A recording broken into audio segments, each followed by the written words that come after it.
Welcome to our today's program, Léon Kengo Wa Dondo, which means today is the day.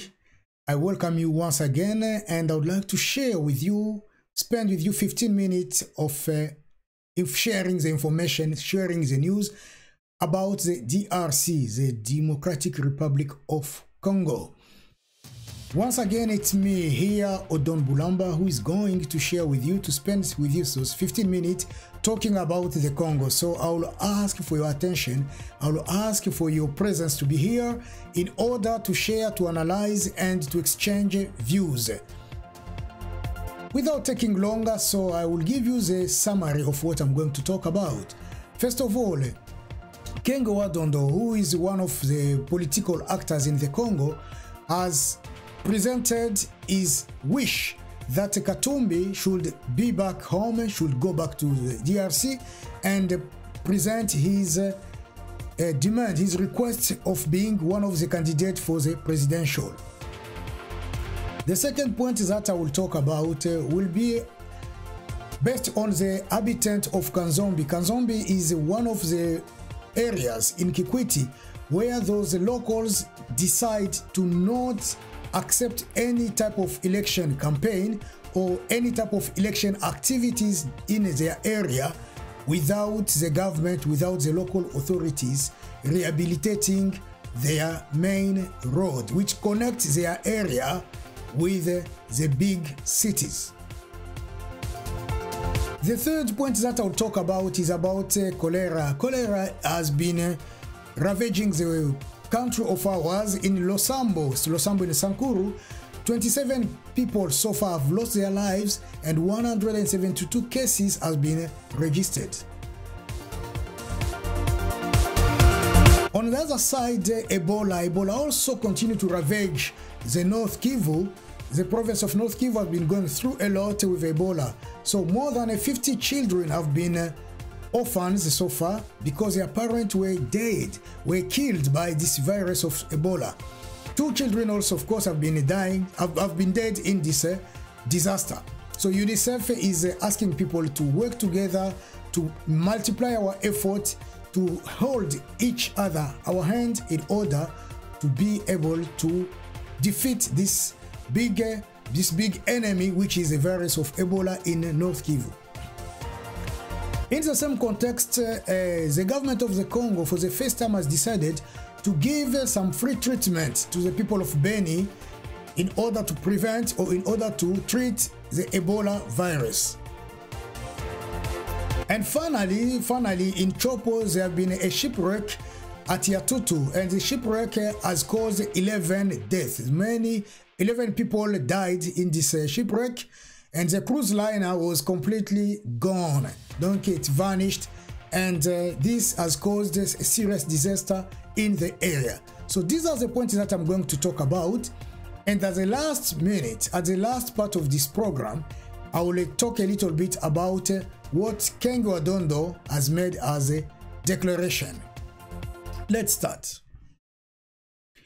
Kengo Wa Dondo is the boss of that chamber of Senate.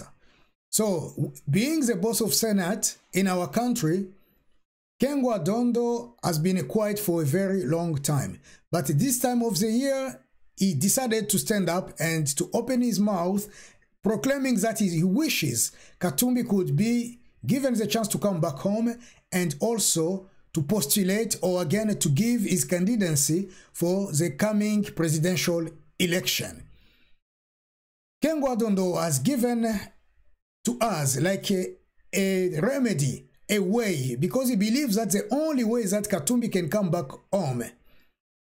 For him, it's only for Kabila to negotiate, to ask, to request for an amnesty from Kabila. From Katumbi, for Katumbi to come back home, he has to negotiate, he has to request an amnesty from a Kabila. Without that, Katumbi cannot come back home. That is what Kengo Wa Dondo has declared. Our second point today will be about this area known as Kanzombi. Kanzombi is in Kikwiti. So people or inhabitants of that area have decided to block, to stop to not participate to any type of election campaign, to any type of electoral activities, election activities in that area, because they have been claiming that the road condition, the main roads that they have got, which connect them with the rest of the world, has been in a horrible situation. So conditions of that road are not good conditions at all. Therefore, they have been asking the authorities to fix the road, to rehabilitate it, in order for them to participate to the election, in order to be the part of the election. They ask the authorities to repair, to rehabilitate that 5-kilometer road, which give to them provision, because that's the only road that they can use to go outside of their area to sell whatever they have harvested, or again to purchase things to bring back home. And the condition of that road is horrible. Therefore, they say no election, no campaigning in that area if there is no road. For that reason, the mayor of the city has decided to continue as soon as possible to rehabilitate the road in order for them to come back and do some propaganda or to campaign for the coming election. We'll rush to Sankuru, where 172 cases of cholera have been registered. And all of those cases are in Losambo. Losambo is just a small area in Sankuru. 27 people have lost their lives so far. 172 cases have been registered. And all of that because people are not really well informed. People are not really there to multiply, you know, those, I should call them maybe like those way of working, way of educating. They are not boosting the way of telling, sharing the message, sensibilizing others about cholera. So therefore, many people are victims of cholera. We have been asking our government, our locals, those who are educated, those who understand, to go forward and tell others, inform others about the hygiene. Hygienic conditions are really, really poor in this area of the country. And it's only not in Sankuru, but many places around the Congo, hygienic conditions are horrible. People need to be informed about the consequences. And the main arms, the main weapons that you have to fight cholera is to be clean, is to look after our hygienic conditions. Once we take care of our areas, we take care of our houses, our bodies, then we can easily beat up this sickness. In Beni, Ebola continued to ravage also the area of North Kivu. Many people have been dying. Many parents have left several children orphans. According to UNICEF, more than 52 children are now orphans because of this virus of Ebola in Beni. So far, two children have also lost their lives. Ebola doesn't choose if you are old or you are younger. Whenever it comes, it attacks anyone at any time, regardless of your size, regardless of who you are. And the only tool again is that we have got, apart from the treatment that we get, is for us Congolese people to be aware. Awareness is so important. Similar to the cholera situation, awareness is also important in Ebola's case. People should be notified. People need to be informed, to be aware of the danger of this horrible sickness, horrible virus which has been killing hundreds. And also, we need also to take care of our environment. Hygienic conditions need to improve. Furthermore, the government of Congo has decided to give some free treatment in Beni for the victim of Ebola. And this treatment will be just done within 3 months. I mean, for 12 weeks. After 12 weeks, maybe they will stop it. And the treatment started yesterday. So we have to wait and see if the government of Congo will honor, will respect what they have been telling us, because very often they will say something and they will not accomplish it. But congratulations to them if for the first time they care and they are giving us this assurance that they are going to treat people freely in order to fight Ebola in Beni. So this will lead us to go to Chopo. And in Chopo, as I was saying, a shipwreck took place where 11 people lost their lives. That happened on Saturday, the 18th of August. It was around a village known as Yatutu, which is located at 132 kilometers from Kisangani. So the cruise liner hit a trunk, a branch, maybe a trunk of a tree, and then it was completely deviated. It lost control, and by losing control, people started to jump from the cruise liner, and the cruise liner was packed with a lot of goods. They were packed also with hundreds of passengers, and as we know, our cruise liner all the time, they are overloaded. And secondly, they don't go for warrant of fitness, meaning that their conditions are extremely poor.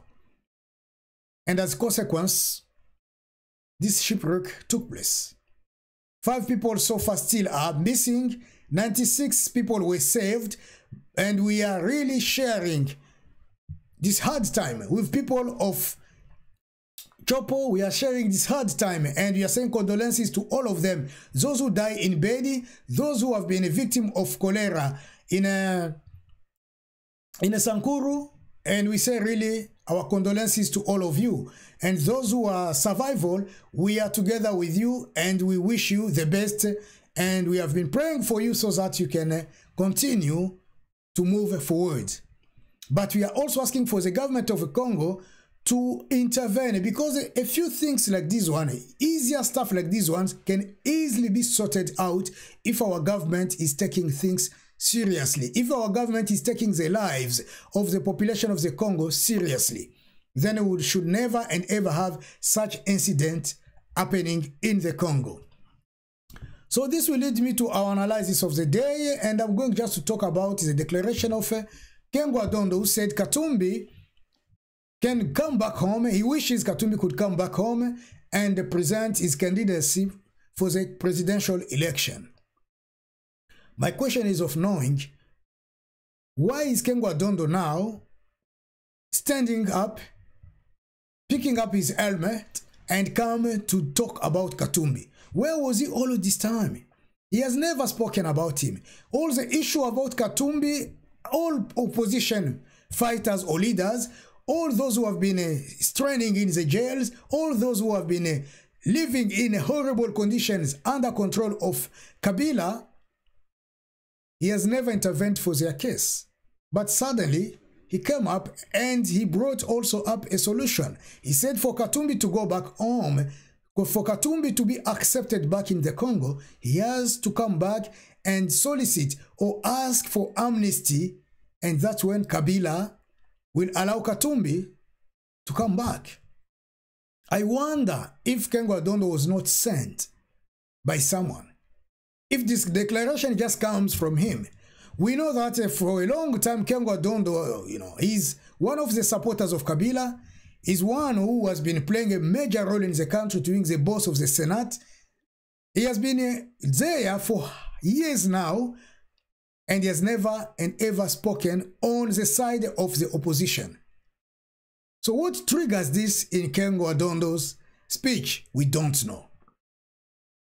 However, we accept what he says. It's up to Katumbi for the people of, his legal team and for the people of Ensemble pour le Changement to decide if they will follow the advice of Kengo Wa Dondo or not. It's not only Katumbi. It's not only Katumbi, I insist. We have got also Jean-Pierre Bemba, whom we have heard that his candidacy for the presidential will also be turned down. We know very well, Katumbi, even if he will come and postulate, even if he will come and introduce his request, his candidacy, he won't succeed. Because they have already planned based on his nationality of origin, he is disqualified. They have already planned with the situation of members that is disqualified. Now they come up with another idea about Tshisekedi. They are saying that Tshisekedi also doesn't qualify to be a candidate for the coming election.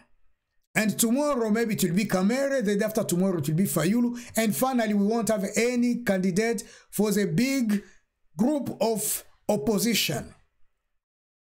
Therefore, what is going to happen? As I say every time, they are planning a war.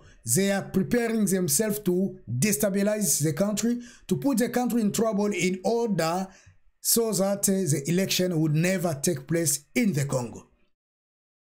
As I said in my last speech, my last message, people have been asking me to talk about SADC or whatever they want to do in Windhoek. And I said I couldn't because for me it was just like a drama. That meeting talking about the DRC, it was just like a drama. And after that meeting, we have heard that they have been preparing, Ramaphosa has been preparing Thabo Mbeki to come to the Congo to talk to Kabila. After SADC, now they have to send an individual to come to talk to him. Why? We don't know. But so far, apparently, there is no a proper communication, a legal communication, concrete communication between the government of South Africa and the Congo to show that Thabo Mbeki is coming. Even though the government of the Congo has already decided, they have already said, they have locked their door, Thabo Mbeki won't be received by Kabila. So the drama continues. Meaning that they are trying by their best way, the best way they can, they are trying hard as much as they can to stop this process of election to take place. They have tried their best to make sure the election will not even start. They have been trying their best to show to everybody that it won't work. As I told you in the past, there is also an issue with money. They didn't accept money from the United Nations. They didn't accept the support from the United Nations, but they have only contributed 35% of the required money to prepare for the election. Things will never work.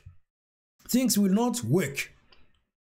And on top of that, you have got those voting machines and so on. So we are well prepared. We know that we are not going to have elections. Very soon, Nanga is going to ask us to extend some time. He will need more time to organize properly the election. That's what we are waiting to hear tomorrow. So I will stop there to say thank you so much to you. Thank you for watching me. May God bless the Congo. You Congolese brother, you my Congolese sister, me and you together we should stand up. Stand up and fight for our right. To stand up and fight for the right of ours. We don't have just to sit down and wait for God to come down to do all for us, but it's our time to stand up. And by standing up, you are not standing up for someone else, but it's for your right, for the right of your people. Thank you very much for watching me. Thank you very much for listening to what I've been saying. Thank you so much because you and I, we have got a vision for the Congo and together we'll be winners. May God bless you. May God bless the Congo. Congo will still be there. Congo will continue to be united. Congo will continue to be strong. One country which will never and ever be divided. Thank you very much and see you shortly.